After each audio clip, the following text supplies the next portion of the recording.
ARD. Even the biggest rivers start small, many of them in the mountains.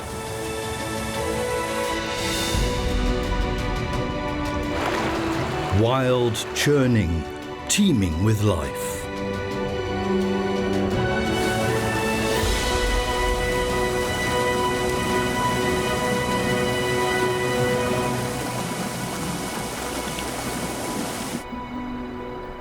In winter, the majority of the water up in the mountains is frozen as snow and ice. And yet mountain streams rarely freeze completely. They flow too quickly due to the gradient. The gorges they carve out of the stone are often so steep that only mountaineering specialists like the chamois can access them safely.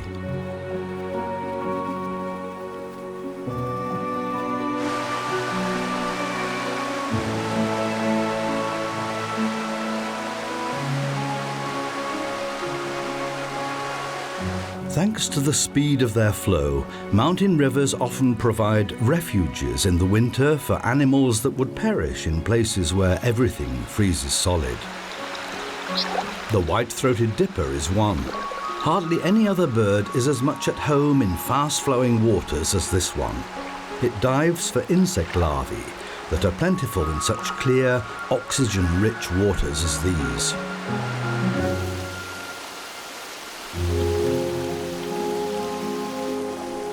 As spring makes its entrance, things begin to move again.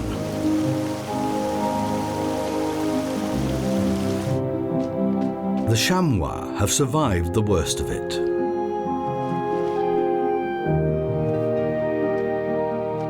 The green is beginning to show again.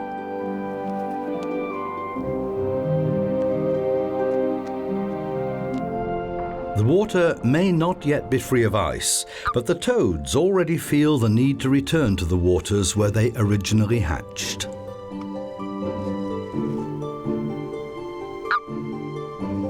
Normally, the male rides piggyback until the pair reach open waters, where the eggs are laid and fertilized. But this trek across the ice is obviously taking too long.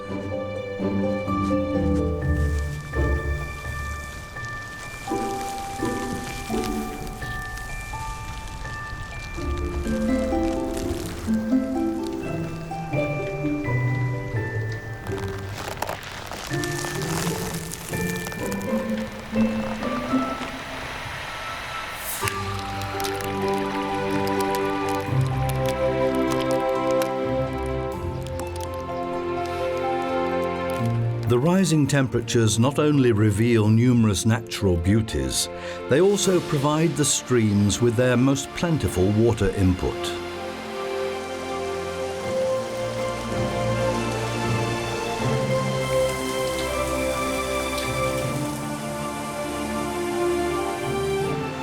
They're fed by meltwater from all sides, and it's now clear why they're called whitewater, even on more gentle slopes.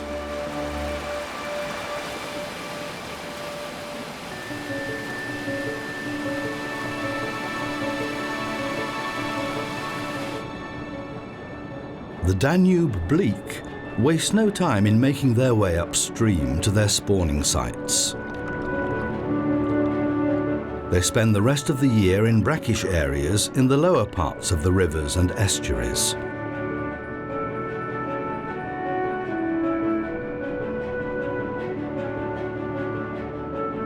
These small members of the carp family grow to about the length of a pencil. Their streamlined bodies show them to be specialists for rapid currents. Once they reach their destination, the males court the females. But why do they take on such an arduous journey? Mountain streams flow so fast that air bubbles are constantly bursting. So the water contains more oxygen than any other body of water. This makes the spawn develop especially well. But due to the current, many of the attached eggs are pulled off. This looks like a disadvantage, but can in fact be a benefit. The hungry graylings stick closely behind the Danube bleak. They're only after one thing: the bleak's eggs. If all the eggs stayed in one place, hardly any would be spared. Like almost all fish, the bleaks put their faith in quantity. Despite attacks by marauding predators, there will still be enough offspring to hatch. The upper reaches are populated by characters we would expect to see in the mountains. Large, popular ones, and some that are easily overlooked.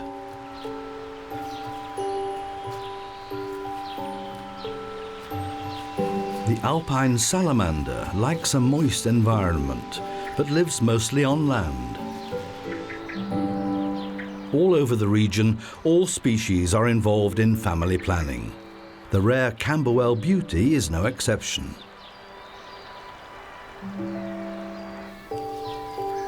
The Alpine salamander is also looking for a sheltered place to give birth to its young.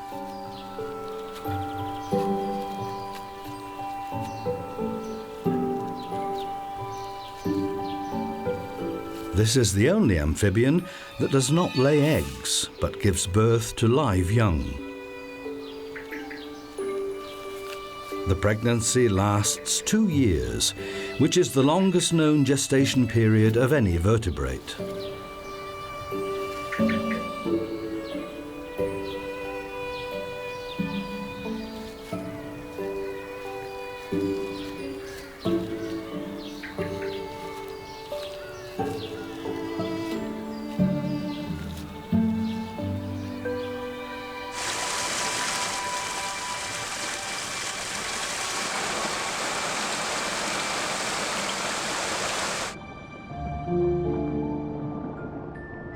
This particular fish is always to be found in clean mountain rivers, the river Trout.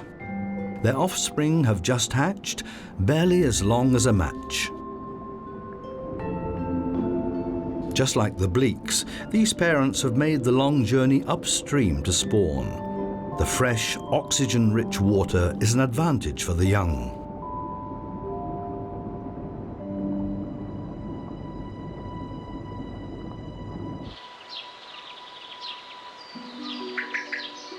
Even mountain streams sometimes take it easy. Where the geography of the land permits, they form small lakes. The water here is often clear and clean because the streams have not traveled far yet and have not picked up much sediment or pollution.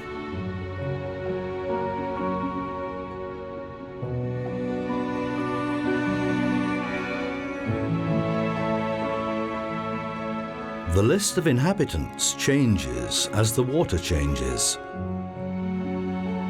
Floating sediments settle and provide a base for the first aquatic vegetation.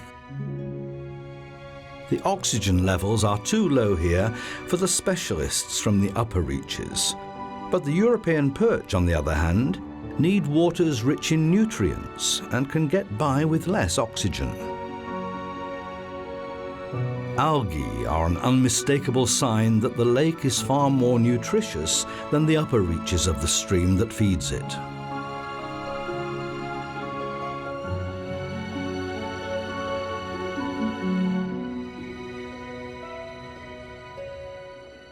Alpine newts are some of the first creatures to populate mountain lakes.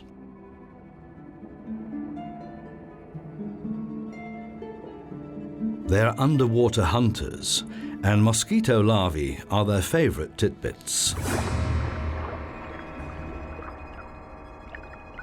The male's highly colorful appearance indicates he is in mating mood.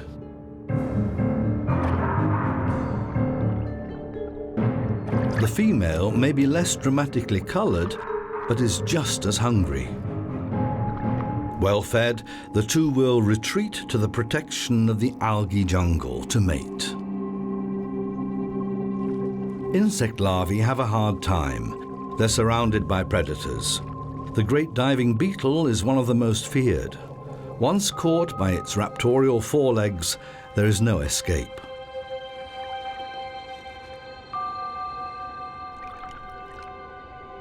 Just a little later, the female mountain newt attaches the fertilized eggs to vegetation. Not in great clutches like other amphibians, but each one separately and lovingly positioned. Up here, the eggs are relatively safe from the caddisfly larvae, because they drag their home around with them, which makes climbing a problem. As soon as they hatch, they build their protective cases from small pebbles stuck together with secreted silk.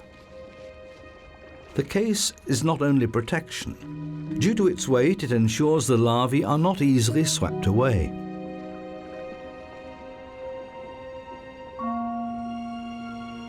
The little mountain newts have now developed well. The time they need for this depends on the temperature of the water. The warmer it is, the faster they develop. But if they're detected by the great ram's horn snail, their life will be over before they have even hatched. A few days later, and they're ready. The first newts have hatched. They still have gills, but in about 2 months they will leave the water, breathe with their lungs, and only return to spawn.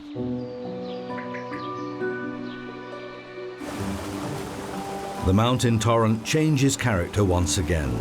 Mountain rivers are more diverse than all other inland waters.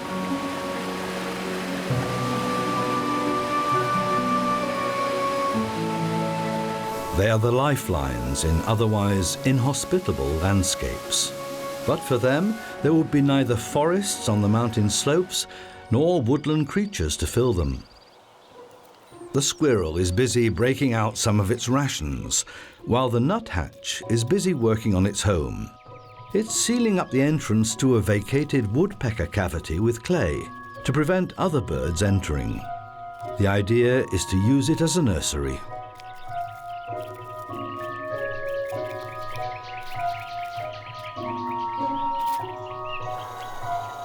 The squirrel, an adept climber, does not always find all its hidden larder, which contributes to the spread of oak and hazelnut trees. The nuthatch benefits in many ways from the nearby brook.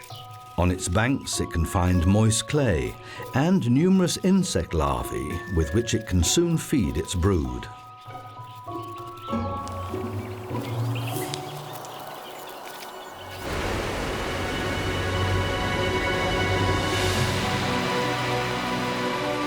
Water and the mountains are inseparable companions. Nowhere in the world do we find mountains without water.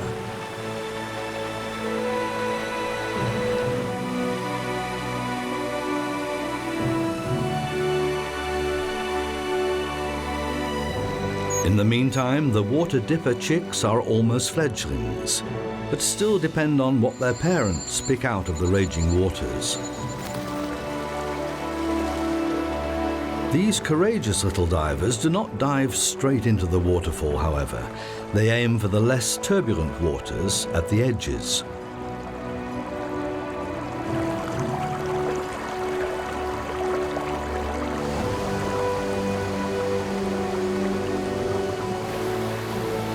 The river, fed by its tributaries, increases in size. But it has hardly lost any of its liveliness. And yet something has changed. Even in the more turbulent stretches, the riverbed is not just gravel as it was further up. Due to the increased amount of sediment build-up, there is far more aquatic vegetation here. Below the waterfall, a Danube salmon lies in wait. These fish are known to be rapacious predators and are related to the much smaller river trout. Trout are regarded as an iconic fish for the upper reaches of mountain streams, which are also known as trout zones. The sterlet, a small member of the sturgeon family, is no threat to them. It prefers to graze among the tiny aquatic animals.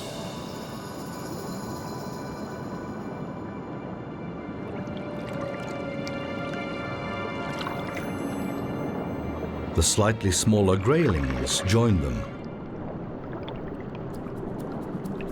They are also regarded as iconic fish. The grayling zone lies below the trout zone and is much more nutritious. But what has attracted all these fish to this point?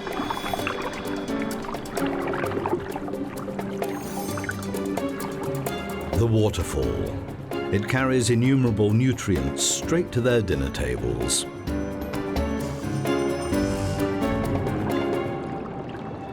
The size of the trout meat is increasing.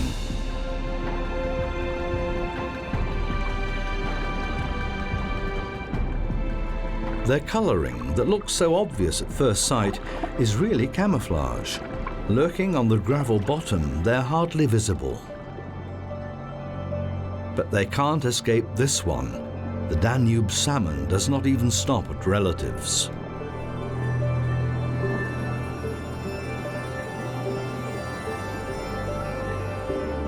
It looks as if he's bitten off more than he can chew.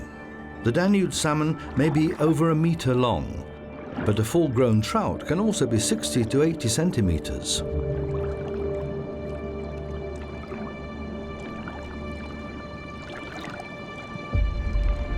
The Danube salmon is a typical inhabitant of the grayling zone, but is now a highly endangered species due to water pollution and bank straightening programs.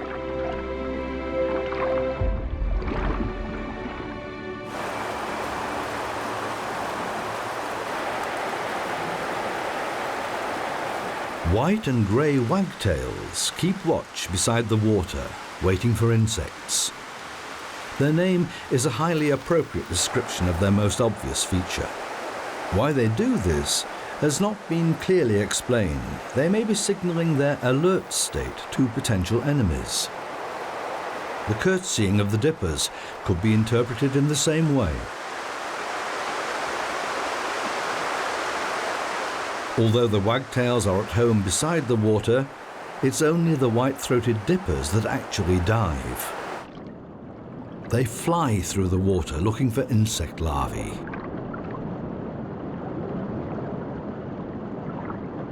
A dive typically lasts 10 seconds and occasionally up to 30 seconds.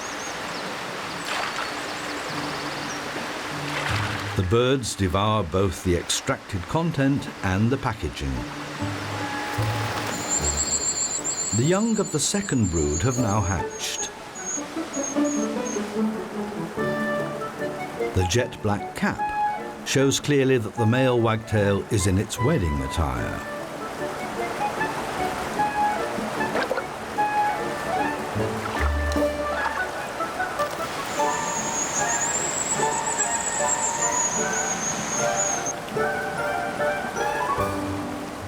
The mountain stream provides for both its sub-aqua residents and a colourful community of occasional and permanent land-based inhabitants.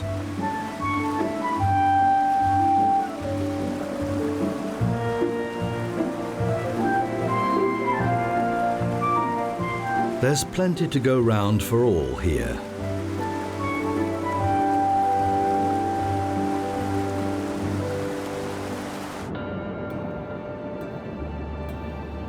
The further we move downstream, the denser the underwater jungle gets. There are now an increasing number of zones at the water's edge, where the water is nearly at a standstill. But even in the middle of the stream, the current has markedly decreased. The grayling region transitions downstream into the common barbel region, where there are now no trout at all. Barbels scan the ground for hidden fish and other aquatic animals. It sometimes happens that they take up more than they want and spit out the unwanted bits. The 4 tactile feelers around the mouth are highly sensitive and are used by the fish as sensors.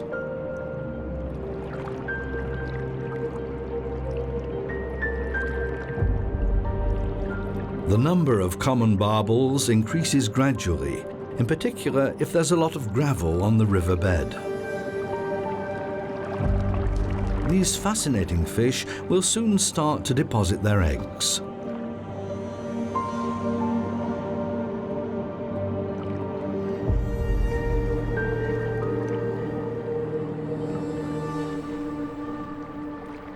The mountain river has now reached its last destination, for now, a lake.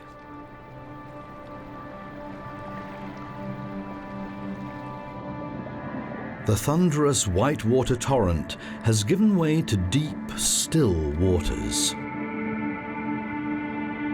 It's in this mysterious underwater world that the largest European freshwater predator reigns, the catfish.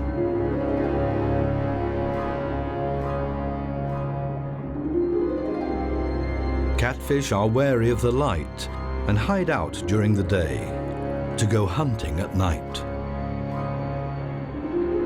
They are inveterate loners, each occupying its own territory.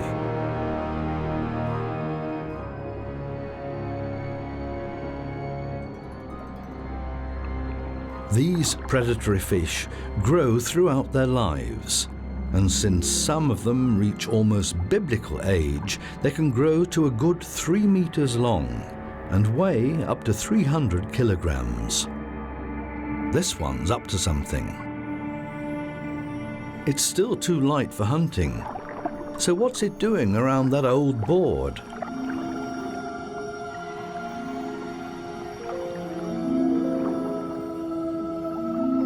It's obviously using it as a back scrubber to remove annoying parasites.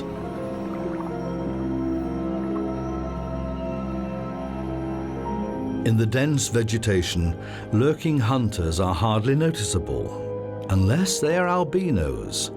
This pigment disorder occurs quite frequently in fish.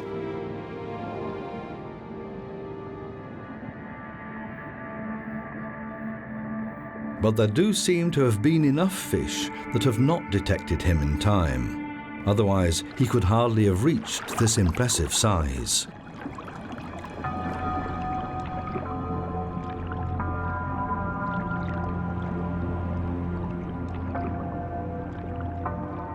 Catfish will devour almost anything they can handle.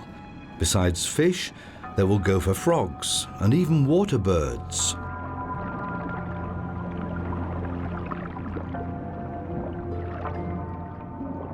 When a crowd of loners meet like this, there must be a female in the vicinity.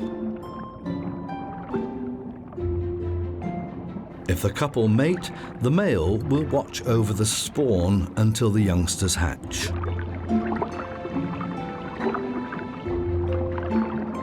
Male fish are far more likely to care for their young than male birds or mammals.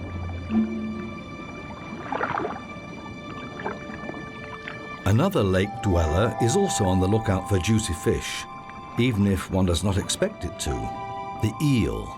This eel's wide mouth gives it away as a fish eater, while its cousins with the pointed mouth are crayfish eaters. The variant that develops will depend on the food available.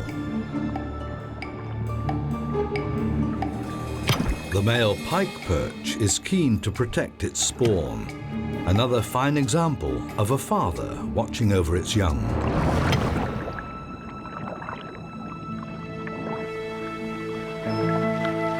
The crested grebe does not look like a threat, yet. That may change very quickly.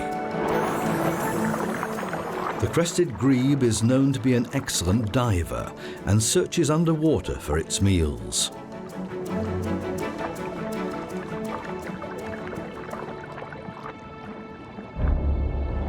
And it's a good job it didn't get too close to this other hunter. A pike will take what it can get, and even water birds are no problem for an adult. but he's content to leave this one well alone. The sterlet has an armor-like skin, and this, along with its size, would make it difficult for a pike to handle. It's intended as protection because the sterlet is not a fast swimmer.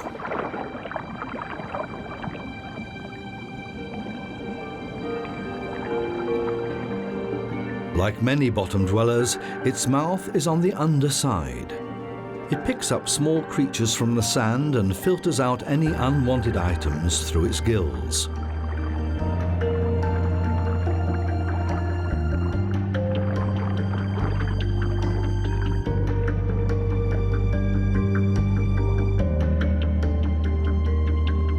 Its spawn is famous under the name caviar, which is why the fish is almost extinct in some places.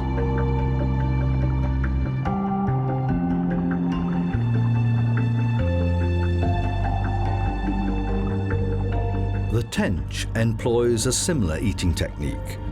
This fish is the opposite of the trout, which loves cold, oxygen-rich water and lives in the upper reaches of the stream, while the tench prefers to be at the bottom end. This fish needs warmth and can cope with a far lower oxygen level, a classic lake dweller.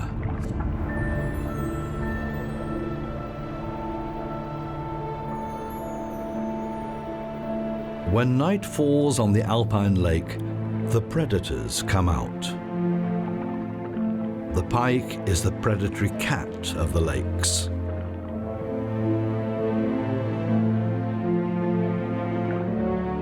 Without kicking up much of a stir, it sneaks up on its prey and pounces in a flash.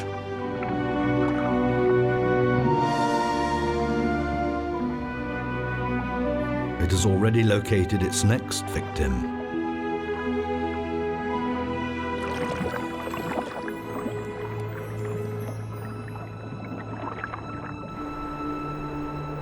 A few weeks later, winter often arrives overnight in the mountains.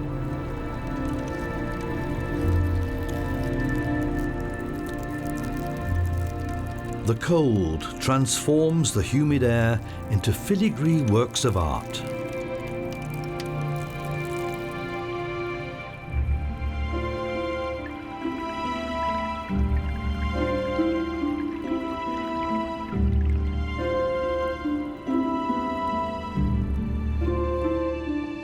Soon the whole lake will be covered with ice.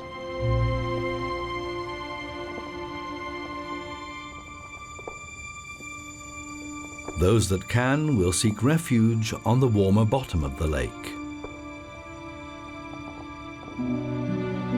Not every fish has survived the sudden cold spell.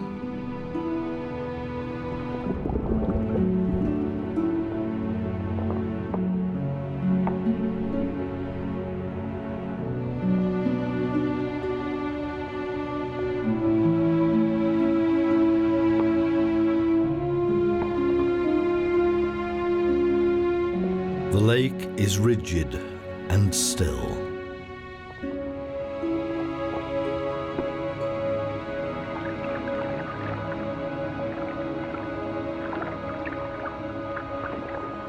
It will be months before spring gives it the kiss of life.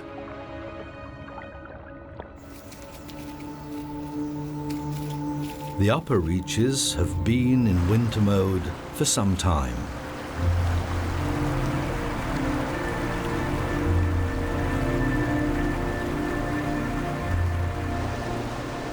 But this stream is just as cheeky and full of life as ever. It will once again ensure that the white-throated dipper finds enough to eat throughout the winter.